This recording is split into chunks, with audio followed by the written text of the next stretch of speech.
Avec nos enfants, on rêve de rencontrer les animaux de la savane. En safari en Tanzanie, vous pourrez en voir beaucoup et de près. Girafes, éléphants, lions. Ah, les enfants vont rugir de bonheur. Je m'y crois déjà. C'est vous aussi les bruitages là ? Avec Marco Vasco, ne rêvez plus. Vivez votre voyage l'esprit libre. On s'occupe de tout. Génial ! Avec ma femme, on voudrait aussi en profiter pour se relaxer. Alors direction Zanzibar après le safari pour découvrir la douceur de ces plages de sable fin. Je vous organise même une sortie en mer. Vous savez vraiment vous occuper de nous. Rendez-vous sur marcovasco.fr pour imaginer votre prochain voyage sur mesure. Figaro Radio. Le talk décideur. Quentin Périnel. Sébastien Bécard, bonjour. Bonjour Quentin. Un sport, Sébastien Bécard, que vous ne pourriez pas pratiquer pour une raison personnelle. Voilà, un sport que vous ne détestez pas, mais pour vous, c'est juste pas fait pour vous, quoi. Ok. Je dirais un sport qui est pourtant pas mal plébiscité chez Jim Lim, mais c'est la boxe. J'ai jamais été attiré par ce sport et je pense. Parce que vous êtes quelqu'un de résolument pacifique et que... Peut-être. Peut-être que c'est ça l'explication. Non, même le regarder m'a jamais vraiment inspiré. D'accord.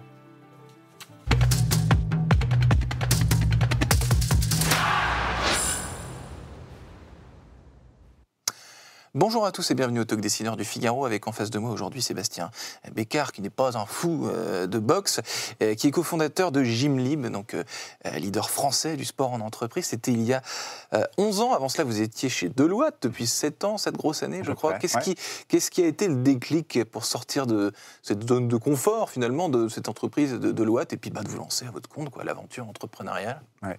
Je pense qu'il y a eu pas mal de déclics, en fait. Il n'y en a pas eu juste un seul. Je pense que déjà, il y avait cette volonté enfouie de vouloir entreprendre un jour. Et je m'étais toujours dit, je vais attendre de trouver le bon associé. Je n'imaginais pas lancer ma boîte seule. Et donc, il se trouve qu'à ce moment-là, Mohamed Tazi, à l'époque avec qui j'étais collègue, me dit, un soir me reçoit à dîner, me dit, Seb, je me lance, j'y vais. C'est dans le domaine du sport, etc. À côté de ça, chez Deloitte, il y avait également un moment donné où je devais partir au Brésil en échange. Et ça ne s'est pas fait pour une raison assez personnelle. Et donc, je me suis dit, en fait, c'est le moment idéal. Je ne pars pas au Brésil, alors que c'était mon projet chez Deloitte. Et donc, let's go. Pour un autre projet encore un peu plus fou. C'est intéressant ce que vous dites, parce que vous avez toujours voulu être entrepreneur, mais jamais seul, et pas forcément dans le sport, finalement. Ça aurait pu être tout à fait autre chose. Ça aurait clairement pu être autre chose. J'étais président de l'association Jeux 7 et Match quand j'étais en école de commerce. Probablement déjà une appétence clairement pour le sport. Pour autant, je pense que mes premières années chez Deloitte, donc j'étais quand même quelqu'un d'assez financier, n'ont pas allumer la flamme, n'ont pas ravivé cette flamme. Et au contraire, je pense qu'avec le temps chez Deloitte, j'avais un peu enfoui cette idée-là. Et du coup, quand j'ai commencé à entreprendre, c'était un peu une libération. Je le savais au fond de moi qu'il fallait que je le fasse. Et pour autant, j'étais un piètre entrepreneur au départ de l'aventure. D'accord. Parce que formé, je pense, à un métier totalement différent, qui est celui d'auditeur financier. Ouais.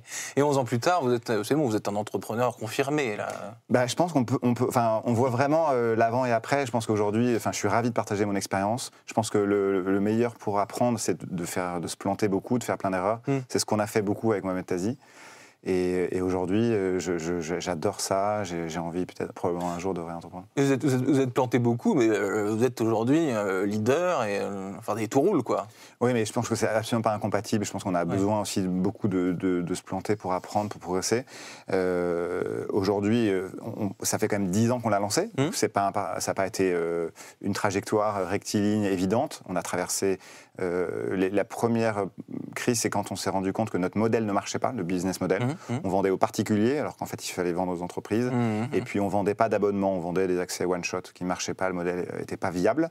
Et le deuxième, la plus grande crise qu'on a traversée, c'est quand même le Covid, puisque du jour au lendemain, on nous annonce toutes les salles de sport fermées demain matin. Et donc, ça a été une grosse claque. Il a fallu pas mal se réadapter, sinon on allait mourir.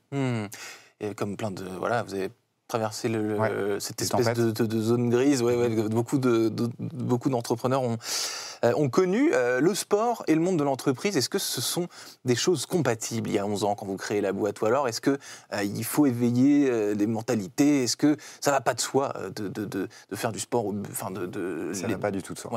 Ça va pas du tout de soi. Nous, les dirigeants qu'on rencontre il y a 10 ans nous disent « Attendez, ça c'est de la sphère perso. Ouais. Donc, au Ça mieux, se mélange pas. C'est la vie voilà. Je n'ai pas envie de m'immiscer dans la vie perso des salariés.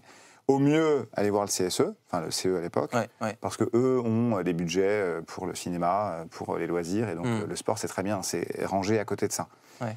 Et donc c'est ça la culture il y a 10 ans, et en fait heureusement, dans le monde, il n'y a pas que le sport, mais plus globalement la qualité de vie au travail, l'expérience que l'on a dans une entreprise a littéralement ça aussi, changé. C'est devenu un sujet...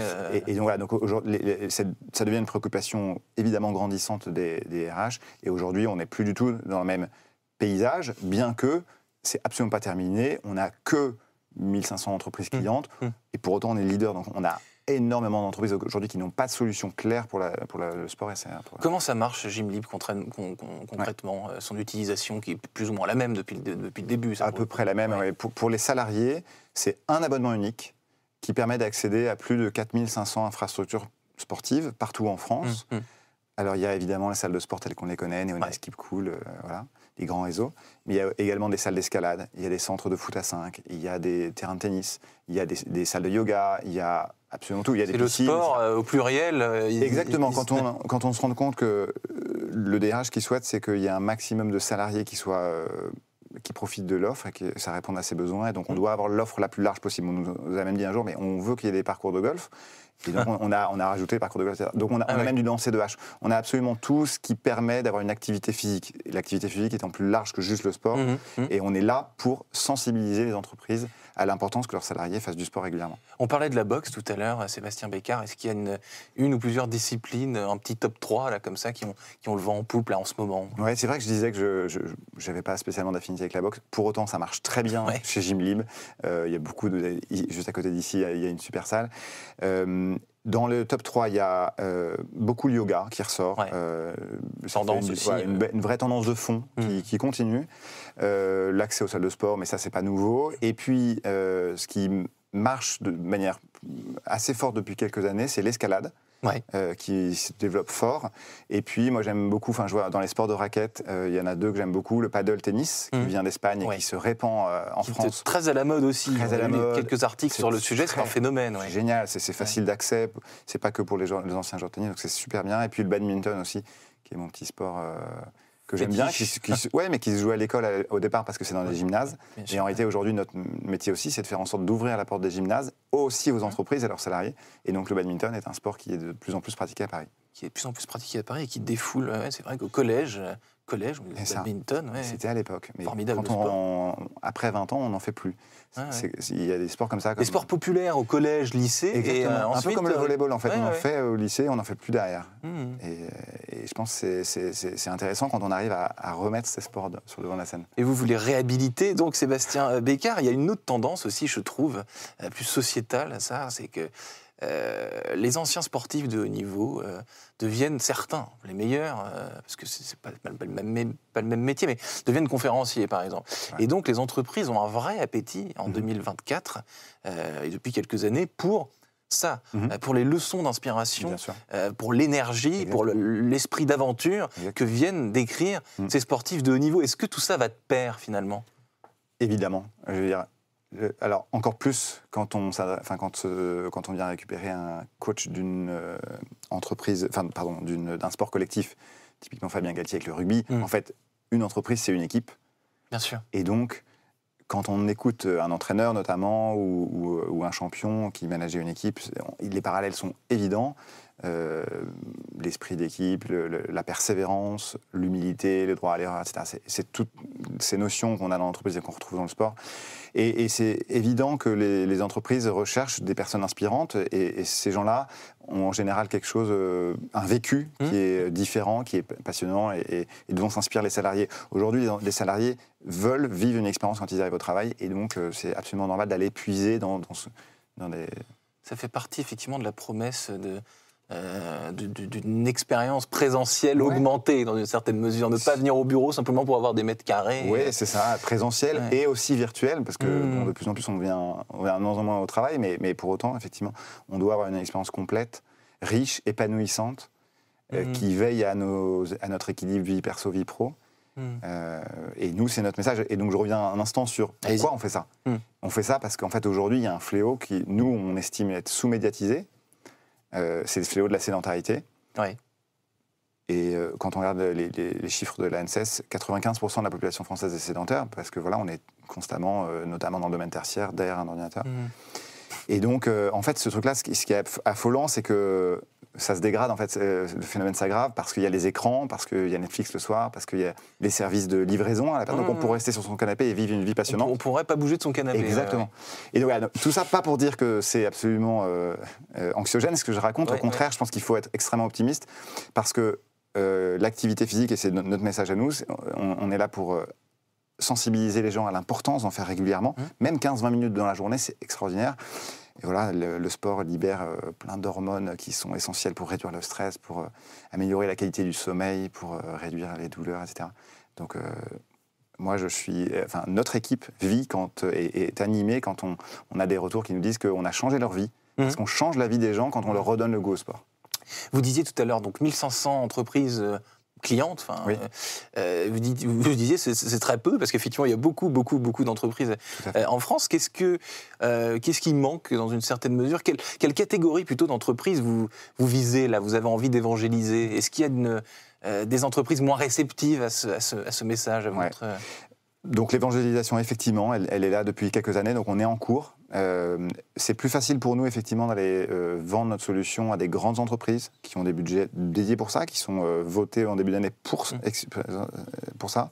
Toutes les entreprises aussi qui sont extrêmement sensibles à leur marque employeur, à leur capacité de recruter les meilleurs talents, donc les cabinets d'audit, le conseil, les ESN, etc., les startups également. Votre ancien employeur a été devenu pas client? le premier, mais après un de ses concurrents, après Price.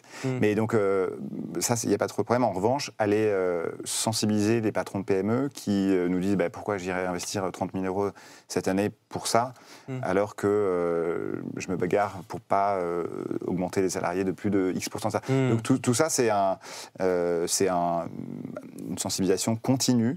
Et voilà, on est loin d'avoir...